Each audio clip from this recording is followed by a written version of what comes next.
Okay, so tonight, Bezras Hashem, we're going to be continuing with our series of shirim on the teachings of Rav Yitzchak Meir Morgenstern Shlita.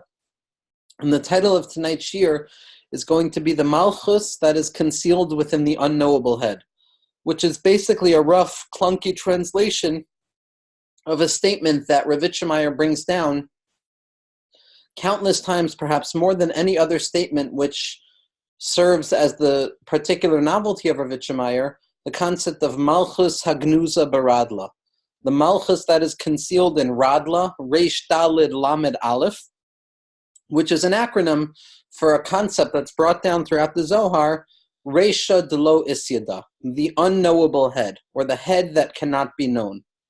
Now, three introductions that we're going to be speaking about before we enter into the sugya. Number one is the typical introduction, and specifically when it comes to this year, it's very important for me to be magdish this, that everything that you're going to be hearing tonight is my humble understanding of the writings of Rav Meir Morgenstern and his Talmidim, as well as the Hanhagos of Rav Meir Morgenstern and his Talmidim. And any mistakes that emerge out of it, and any confusion that seems to be present specifically from this sugya should be leveled at my feet as opposed to leveling it by the feet of the tzaddik. Second of all, what we're going to be doing, like we've been doing until now, is we're going to be mamshech. We're going to try and build upon what we've been speaking about until now. And in order to really understand how the concept of Malchus and how the concept of Reisha Delo Isyada, or the unknowable head, play into what we've been discussing throughout the series of Shirim on Rav Meir, we actually have to go to some basic introductions, some basic hakdamos that are not necessarily based on Rav Meir. These are based on the Aleph Beis of the Arizal's reading of the Idra Rabbah and the Idra Zuta.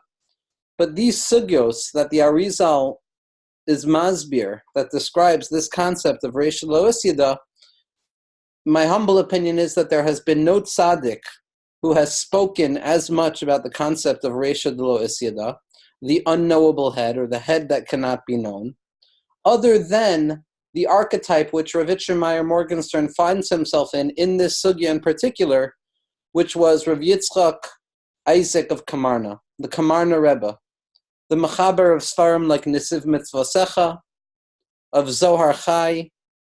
He was the nephew of the Ataras Tzvi of Zidichav, and one of the main tzaddikim that Rav Meir Morgenstern draws his mahalach down from, in particular when it comes to the concept of yichudim.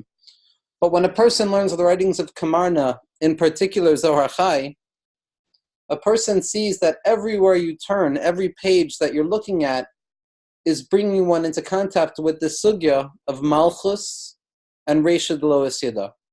So what we're going to do in order to understand how this connects to what we spoke about last week in terms of the necessity of the individual engaging specifically within the realm of limitation in order to disclose the fact that the koach, or the strength that it takes for HaKadosh Baruch Hu to conceal himself so that things that are apparently other than HaKadosh Baruch Hu could exist, is a more essential strength, is a deeper strength that touches the core of the infinite, even above and beyond the infinite expression without any tzimtzum. Because like we saw in the name of the Rebbe Rashab and the name of Rav Aaron Halevi from Strel Shelia, that the koyach ha'ma'atzur, or the koyach ha'masach, the strength of prevention, or the strength of separation, or the strength of interruption, is more essential, comes from a deeper place within the individual than the natural ability to simply flow with the natural proclivities of the soul. And that it's specifically in the limitations, in the midos, in the way that HaKadosh Baruch Hu has revealed himself in the osios of Yud Kei Vav Kei, the Shem Havaya, or the Torah Tefillah, it's specifically there that we have to engage with HaKadosh Baruch Hu by way of his limitation, in order that through his limitation we have access to the unlimited, thereby disclosing a Tosefes Kishut, an additional adornment that shows that not only is the unlimited expressive of godliness and Kedusha, but the limited and the confined and the demarcated and the Gvulim also bespeak HaKadosh Baruch Hu. so that at the end of history, we're able to come back to HaKadosh Baruch Hu and say that not only did we find you in the infinite resources of light that was devoid of kalim and concealment, but we even found you within the kalim and concealment as well. We found you in the darkness as well, thereby doubling or potentiating or intensifying the aspect of HaKadosh Baruch Hu's presence in our lives. So what we spoke about until now, this holding pattern of a paradox, that on the one hand we have absolutely no access to HaKadosh Baruch Hu b'chvodu v'atzmo. We have no access to the immediate relationship with the infinite. Yet nevertheless, we obviously have a deep relationship through mediation with the infinite, and specifically through his midos, to the point that it's a rutz of a shov, to the point that on the one hand we're running towards HaKadosh Baruch Hu with the deep awareness that we're grasping him. On the other hand, we're stuck in that natural, anxious, existential space of realizing that no matter how far we go along the rungs of Kedusha, we can never truly grasp the essence of HaKadosh Baruch Hu. And even what we answered last week to show why it is that we can't have access to the essence, which was in order for Hashem to show us the loftier value of limitation, at the end of the day, it doesn't give us a real insight into how this paradox plays out in the real lived experience of Avodas Hashem. And that's what we're going to be talking about tonight. The two concepts that we need to be masbir first off in the letters of the Arizal are the concept of Malchus and the concept of Reisha D'lo Isyada, and the interconnection between the two of them. Now, like we said in the shirim on the Eser Sviros, in particular the shir on the Svira of Malchus, Malchus is the lowest manifestation of the order of Hishtalshelus. The 10 stages through which anything emerges out of itself, from the original will and the desire and the pleasure that drives that desire that is associated with the midah of Keser, to the collective vision associated with the right brain that sees everything in its unity and its wholeness of Chachma, then to the differentiation and the need to discern one thing from the other through the constriction of the left brain of Bina, then down to the connectivity that allows for those mochin, for those modes of consciousness to descend and actually become lived emotional experiences, which is das, which is not counted when Keser is counted, and Keser is not counted when das is counted. And then something emerges down to the practical manifestation of how it would look through chesed, of what it's going to look like in its full expressivity. And then Gvura, the left arm, comes along and constricts it, and it says, no, ad kan tavo, it can't go any further.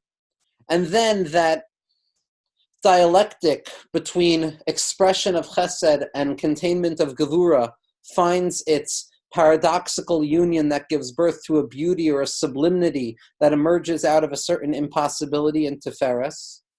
And then down to the actual vessels of manifestation, the right side of Netzach, which overcomes any preventions that stand in its way, and its counterpart, which is part and parcel of the same sphera of Hod, which is willing to admit or surrender to the fact that there are certain things that a person can't overcome.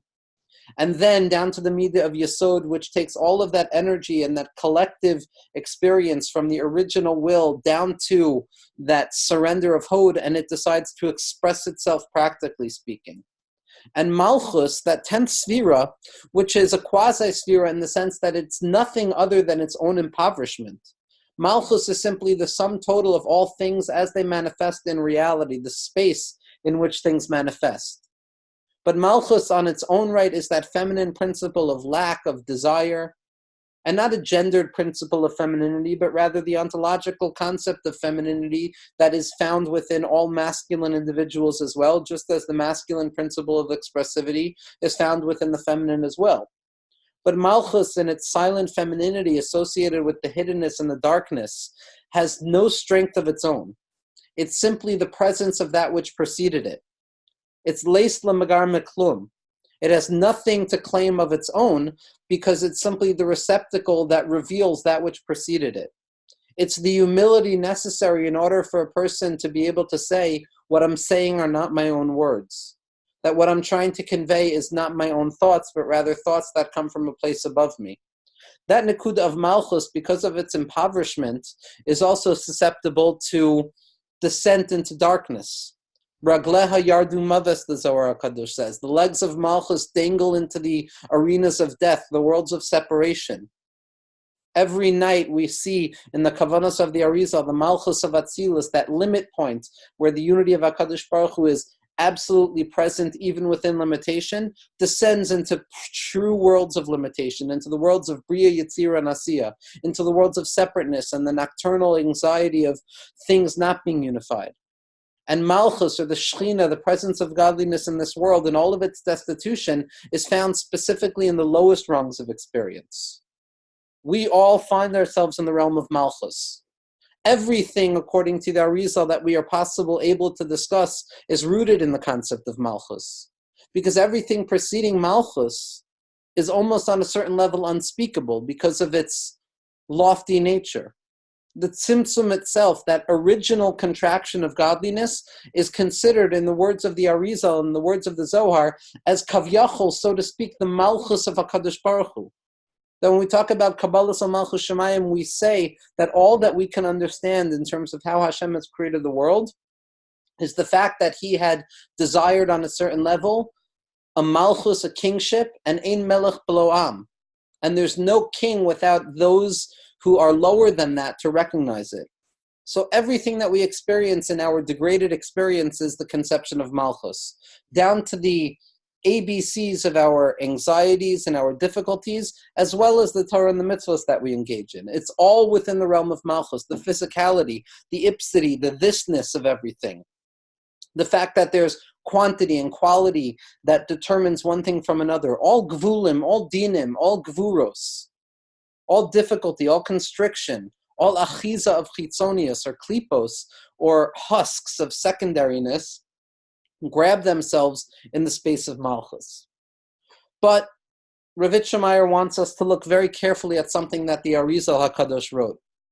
The Arizal in Shar Yud Gimel in Eitz Chaim Kadisha.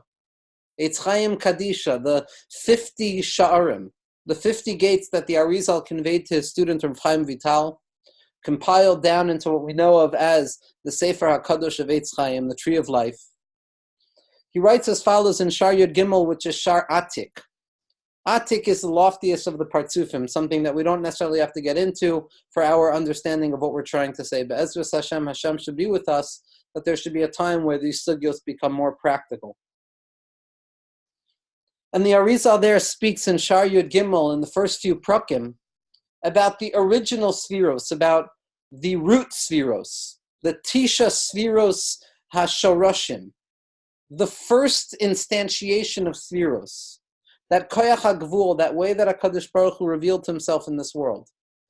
And he associates it, and Rav Yitzchak discusses this at length in his Shirim on the beginning of Eitz Chaim in Yam HaChachma Tafshin Ayin Beis, which I've translated, just waiting to figure out how to share it.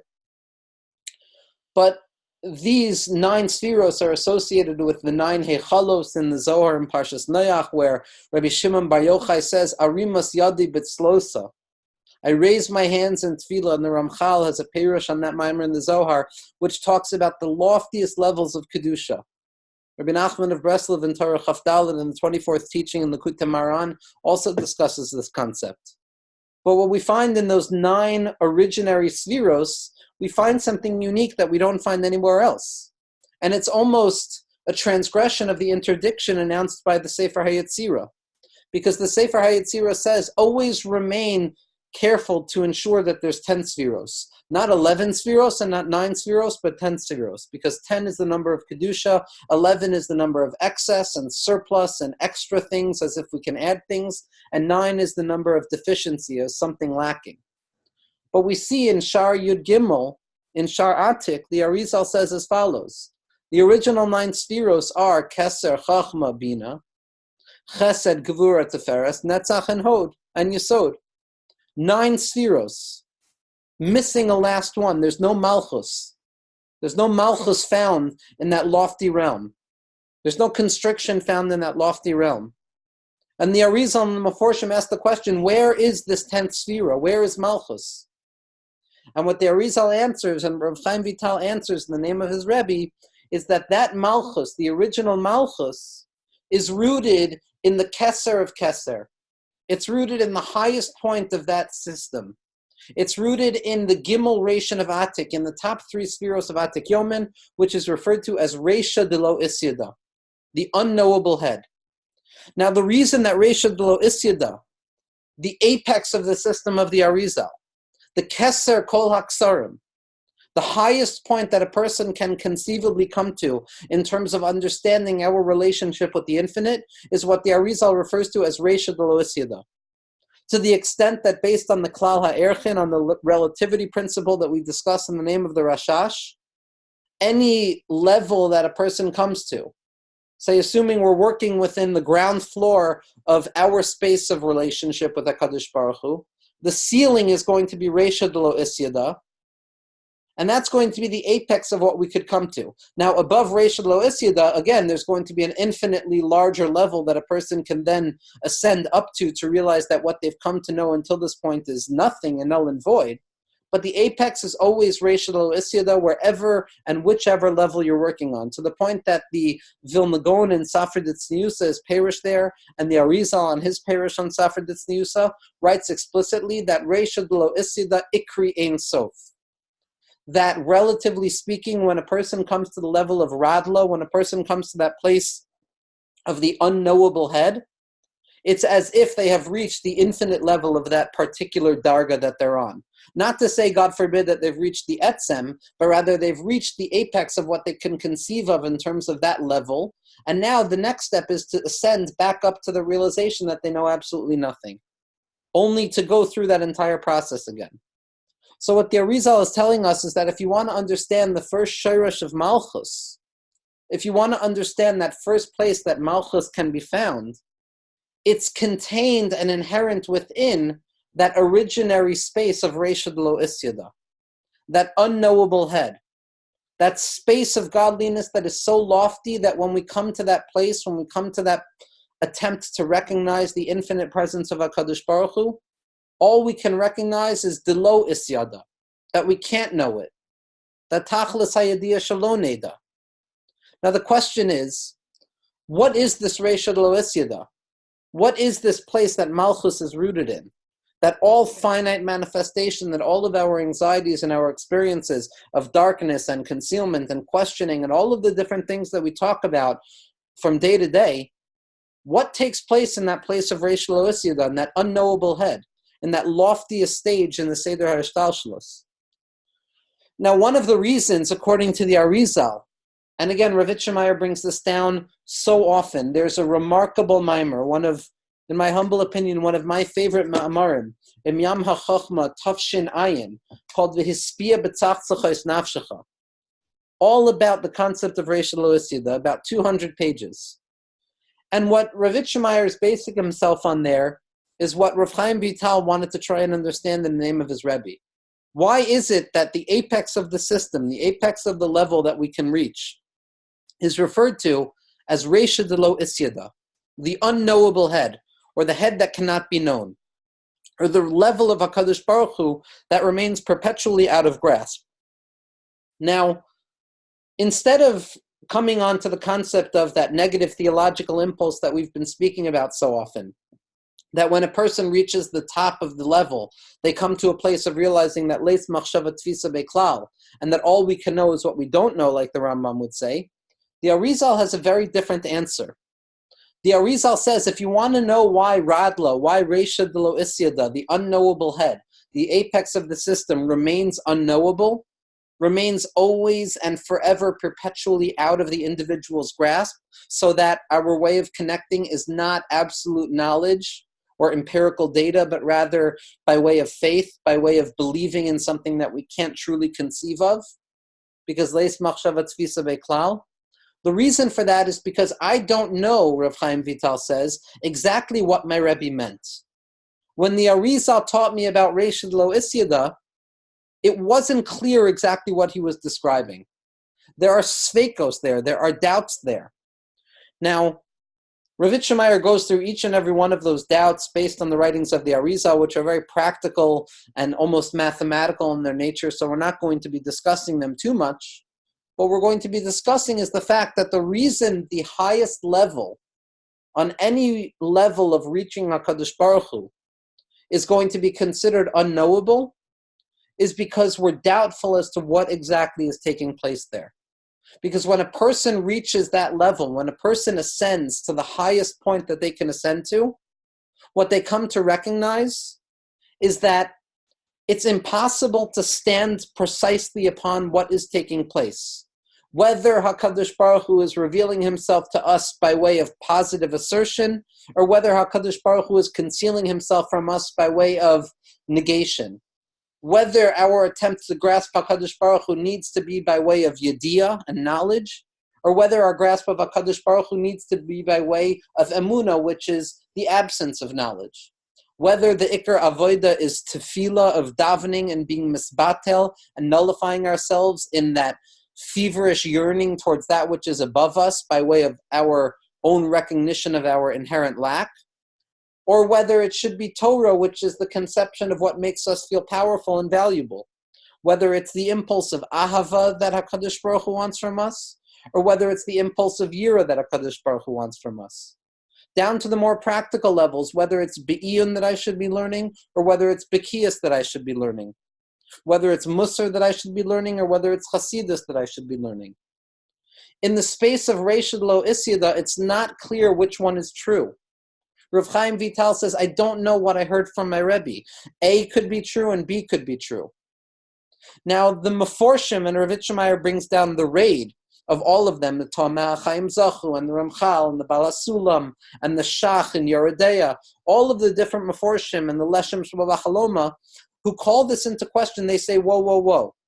We're talking about the apex of the Kabbalistic system. We're talking about the loftiest point in the dargos of the worlds of what the Arizal was describing through Ruach HaKodesh, what he was able to perceive on the banks of the Nile River from the Giloy Eliyahu and through the Koyach of Hisboidedus. That when we come to the apex, it's doubtful, it's questionable which is true and what's not true, of how we need to relate to HaKadosh Baruch Hu and how HaKadosh Baruch Hu relates to us. So what the Meforshim all agree upon, and Rav Meir Morgenstern stresses it so clearly, is that these sfeikos of Reishad Lo Isyada, these doubts of Radla, this not knowing which is true and which is not true, is not the same as the doubts, as the sfeikos that we engage in practical day-to-day life. In practical day-to-day life, the sfeikos that we experience, those existential doubts that confound our faith and our trust, are because one thing is true and one thing is not true.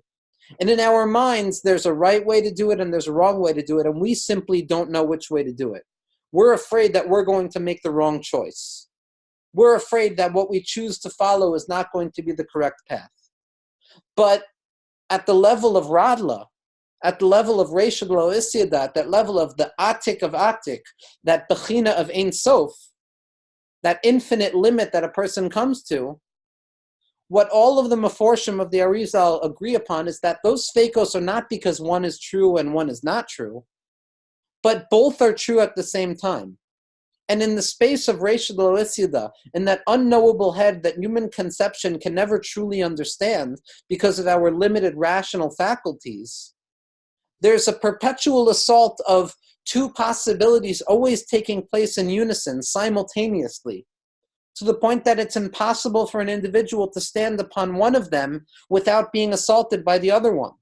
Like the Lahat HaCheref HaMesapeches, that rotating sword that the cherubim hold that block Adam Arishon from returning back to Gan Eden, where it's glistening because it's moving so fast. And the suffix doesn't come because one thing is wrong and one thing is right, but the suffix is that both are true simultaneously, and our limited conception of reality cannot grasp that. So the loftiest level of the system of the Arizal, and what Rav Meir sees as the apex of his system, is the realization that when we come to a place of Radla, when we come to a place of Reishad Lo Isyada, we're forced to recognize that at the end of the day, the only thing that we can do is to have emunah. To have emunah and faith in the fact that both are true at once. That the machloksim between yira and ahava, between fear of God and love of God, between Torah and tefillah, between chasidus and the gra, between the Kabbalah of the Ramak and the Kabbalah of the Arizal, between the Kabbalah of the Leshem and the Kabbalah of the Baal HaSulam, between Dveikus b'murgash, where a person feels sensually that they're connecting to HaKadosh Baruch Hu, or Dveikus bilti murgash, or whether it's an unconscious experience of connection to Hashem. Whether it's Ratzo, running forward to HaKadosh Baruch Hu in that feverish attempt to move from limitation to the unlimited, or whether it's Shov, which is the calming waters of descending from the unlimited back into limitation. Is it Mati or Lo Mati?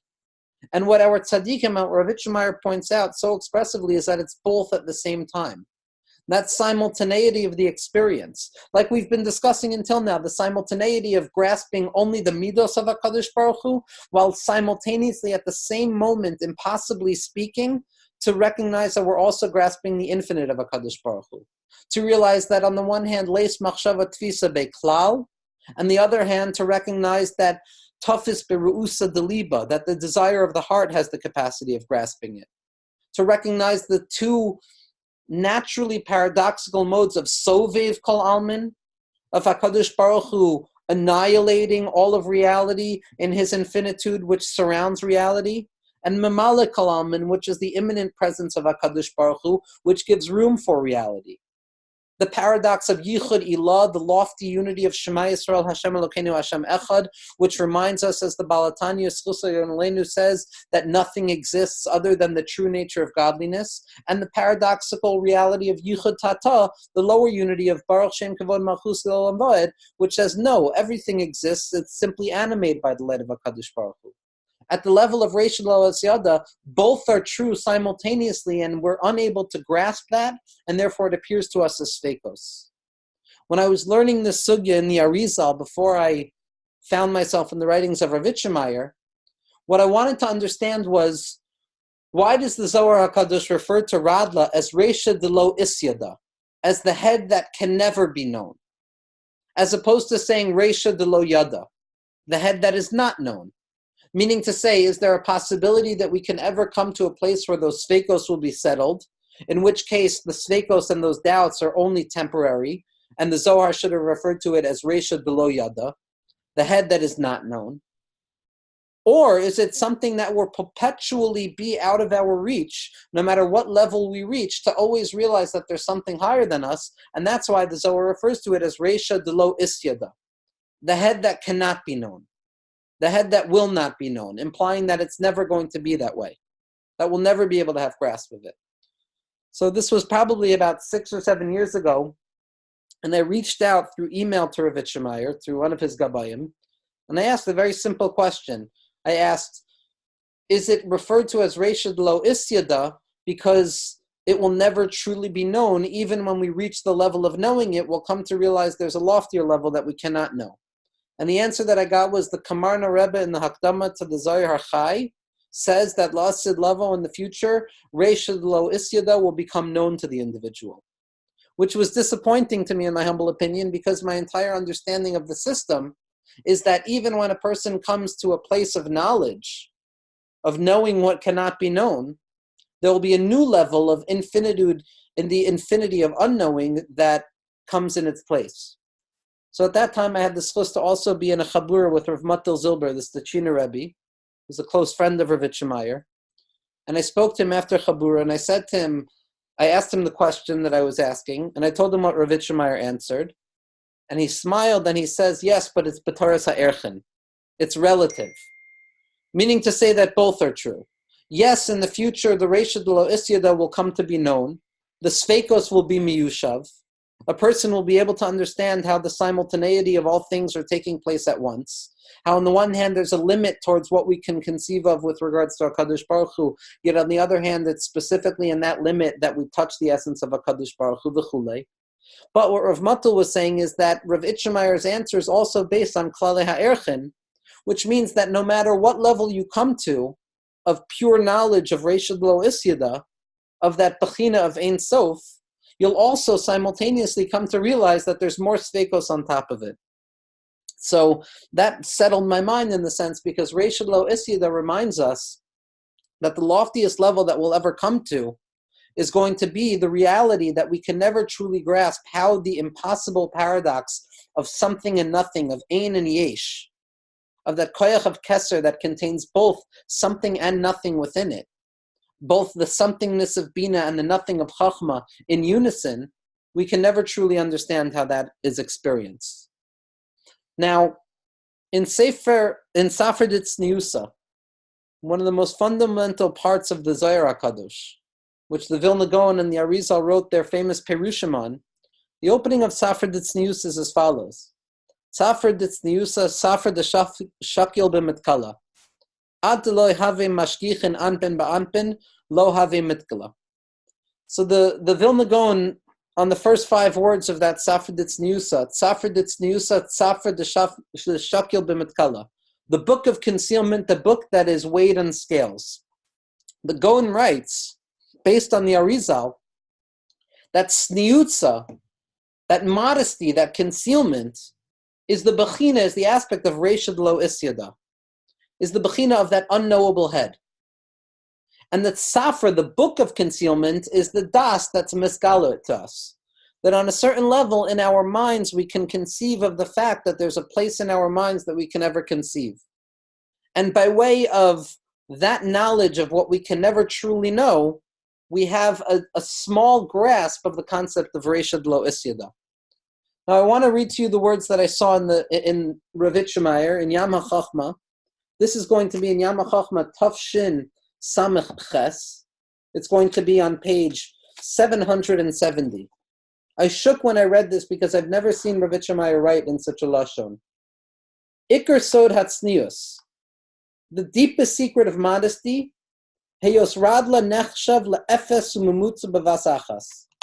The fact that Reshad Lo Isyada is considered as nothing and something at once. Now the question is tznius, is the modesty of Kabbalah, is the modesty of Chachmas HaNister, the need for occlusion, the need for concealment, the need for holding it in a secret, is that because we don't want other people to know about it? Or because we're afraid the wrong people will hear about it? Or is it something deeper? Is the ontological reality of Kabbalah tznius, modesty, the realization that something will always remain hidden no matter what? Like the Leshem Shmuel Bachaloma says, the concept of sod in Taras HaSod is not because it's a secret that I'm holding or withholding from someone, but it's sod because even when I disclose it, there's still a secrecy to it. Meaning to say that Reshad Lo Isyada is the secret of tznius, not because we need to keep it hidden, but because its inherent nature is that it's hidden and it can never truly be understood except by way of emunah. And Rav Yitzchak writes as follows: V'havein ma'od, understand this deeply, the sod zeh, this secret of nothingness and somethingness together, this is the root of the entirety of Taras HaKabbalah. And the entire concept shortly is the chol inyan haraz asher b'ha-Kabbalah, the entire concept of secrecy in Kabbalah and the need to hold it secret, tachliso lahatzniya sod zeh, its purpose is to conceal this secret of how something and nothing, these two paradoxes, can operate in unison. Im heyosam shnei hafachim asher mitzad haseichel misnagdim zelazeh, if in truth they're two opposites which according to the rational mind are in disagreement and have no room with one another, min haketza el haketza, from one limit to the other, v'nivdalim zeh mizeh b'tachlis harayon, and they're removed from one another in the fullest expression of thought. Afal pikein, nevertheless, oilim shneihem bekena echad kaptor v'perach. Both of them not only speak for one another, but they emerge in a sum total that is greater than the sum of their parts. Asher davar zehu mishulal harayon v'hamachshava echi. It's completely removed from the mind how this is a possibility. V'ach besoid koicha hapela de bechinas hakeser. But nevertheless, through the secret, wondrous power of Keser, which contains something and nothing biyachad, the ein and the ani, the subject and the nothingness at once, mityachdim u'mityached bahem berazid demehem nusa. They're unified in the secret of faith, which will always remain above and beyond the rational conception of things. V'zehu gufa inyan hatzniusa. And this itself is the nature of the tznius, the nature of the modesty. The The way that the Gra hints in his parish on Safra Ditzniusa in numerous places. Dechol ikar ha'inyan hatzniusa hu radla. That the entire concept of modesty and the need to hold things secret is rooted in the concept of the Reisha Lo Isyada. Because the Gra says, Ditzniusa hu radla. Concealment and modesty is the concept of Reisha Lo Isyada. Shenhu ne'ela mim'ene kol chai. This way of HaKadosh Baruch Hu revealing himself in our minds is above and beyond any rational conception. And it's only revealed in Chachma as it's mislabish in itself. And that's why this Torah is rooted in something referred to as Safra Ditzniusa. Now, only because it's coming time for Hanukkah, we're not going to lose ourselves in the Chag of Purim, but Rav Meir in his Kavanos on Purim, in the writings of Shar Kavanos and Pri Etz Chaim, speaks so often about how Radla, Reisha Lo Isyada, is revealed on Purim in the Bechina of Tachlis Hayadiyah Shelo Neda, reaching the apex of thought, which is recognizing that we can never truly grasp things in their essence. But what's most important for the Chiddush of Rav Meir, in my humble opinion, is as follows. Malchus is found in Radla. The Malchus that we find ourselves in, the confusion, the concealment, the questions of dark or light, right or wrong, the lower fallen doubts that we encounter in our day-to-day experiences, in our moment-to-moment engagement with the world, are not simply due to the darkness that occludes light, but rather the questioning and the concealment and the confusion and the confoundedness that an individual experiences in this lowly space of Malchus, in this place of Ragleha Yardu Maves, in the level of Shchinta Begalusa, with all of the negative connotations that we could conceive of, Klipas Noiga and Chitzonius and Bri Yitzir Nasiya and the Chitzonim, all of those things are not some accidental symptom of something gone awry, but rather they are truly rooted and still rooted in the loftiest place, which is Reisha Lo Isyada, which is that place of the unknowable head. That in truth, the sveikos that we encounter down here, which remind us of one thing is right and one thing is wrong, is truly rooted in the lofty level where both things are true simultaneously, but because we can't conceive of that in our rational minds, we're forced to engage in the midah of emunah, of faith, of more emunah in HaKadosh Baruch Hu, that in spite of the lowly fallen sveikos that we find, those sveikos that the person experiences, those bechinos of Amalek, what we're truly touching is the residual relationship that we always contain with the concept of Reisha Lo Isyada, with that unknowable head. And what I want to end with tonight, and I don't typically read this long from the writings, but the Lashonos here are so Mesukim midvash, v'nofes sufim. And they're so practical to the individual soul in the modern condition of finding themselves caught within the existential doubt of abysmal questioning. Rav Meir comes along to offer a trufa to the Makkah, alim letrufa, which offers a certain level of menucha within the soul. This is going to be from De'ei Chachma Lanafshecha, Shnas Tafshin Samachay, so 2004. These were the Shalashudos Drashos, the first year that the Drashos were published, at least practically in the Sefer. This is in Parshas Vayechi, and Daf Kuf Ayin Ches. It says as follows. We need to understand Srichim Leda Ki Kol HaSveikos Sheyesh LaAdam Ba'avedas Hashem, that all doubts that a person has with regards to how to serve God in this world, Nimshachim Meimakom Sheresh HaDveikos HaAmiti. In truth, they're rooted in the place of true connection to godliness. Shenekra Reisha Lo Isyada. That's referred to as the unknowable head. Vehim Sveikos Shebe'emes I'efshar Le'deya Behem Ha'achra. And these are sveikos that are not doubtful because there's one answer over another, but they're sveikos because they're an etzem hasafik, like the Leshem refers to them. Or as Rav Chanan Wasserman Hashem Yimkom Domo discusses in his Perush on Maseches Psachim, that there's a concept of safik be'etzem, an essential doubt that is not rooted in some lack or occlusion of knowledge, but rather it's an ontological reality of doubt. Ubemakom nishkav zeh, and at that lofty place of Radla, Berega echad mitnotzetz zeh havchana, uberega acheres mitnotzetzes havchana shnia. That in each moment, simultaneously, there's one understanding, and then at the next moment, there's another understanding. like it's referred to in the writings of the Ramchal with regards to the Sveikos of Radla, that in truth they're all true. Because by the level of Reisha de lo Isyada, which is the aspect of the Or ha'emuna ha'pshuta, the light of simple faith, because there it is the place of doubt.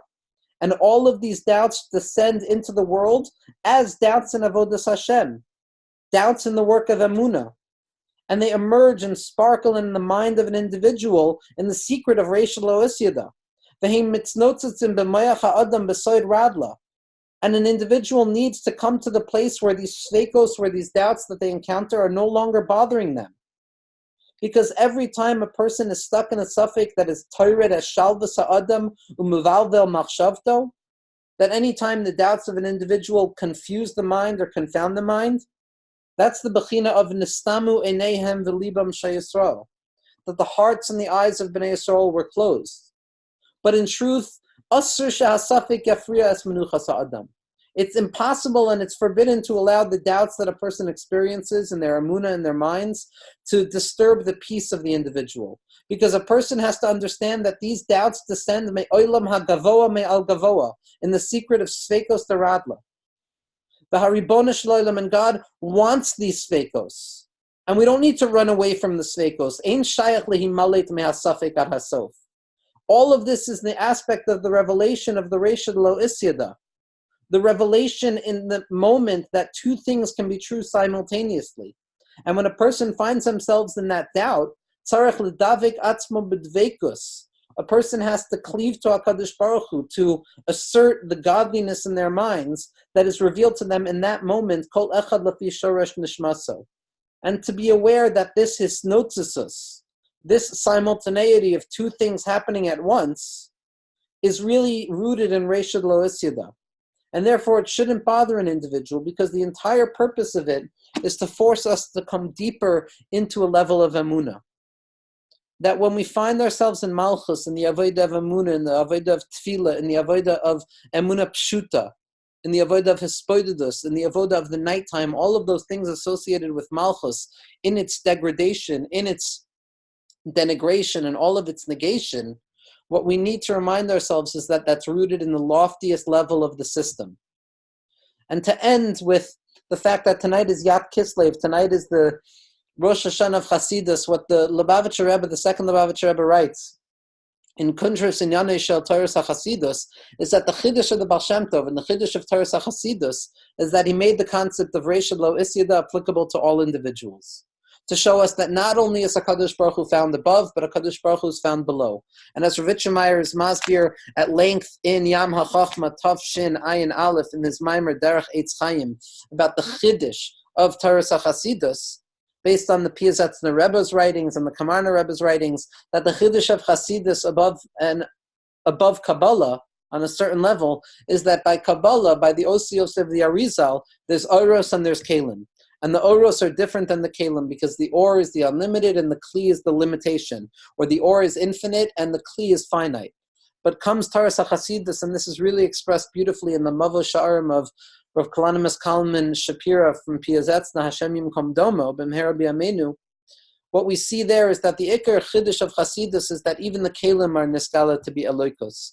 That even those places where we find concealment and darkness in our lives are also expressive of a Kadosh Baruch Hu. Like the Lubavitcher Rebbe taught us, that the entire inyan of Taras HaChasidus is the Giloy of Reisha lo Isyada to each and every individual in their own Emunah Pshuta.